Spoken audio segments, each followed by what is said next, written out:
We all arrive at borders with our own stories. Zainab arrives without any documentation because she was never able to get a birth certificate. But she can't explain this to the border guard as she doesn't speak his language and there is no interpreter.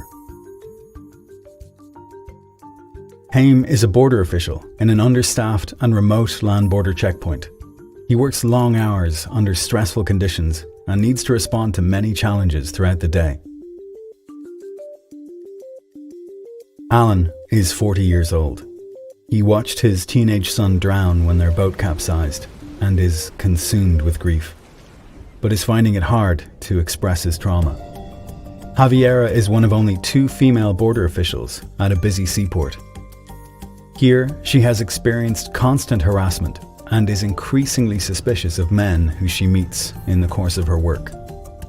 Arif is 15, but looks much older.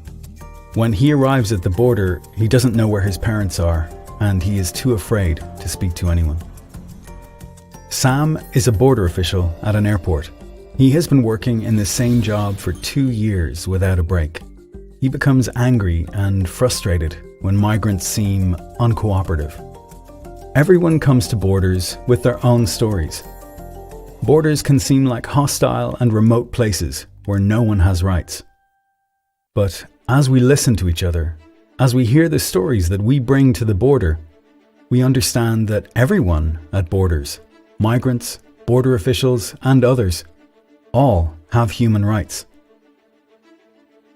Borders should be places of welcoming, and for this to happen, they should be places where everyone is treated with respect, dignity, and an appreciation of our common humanity.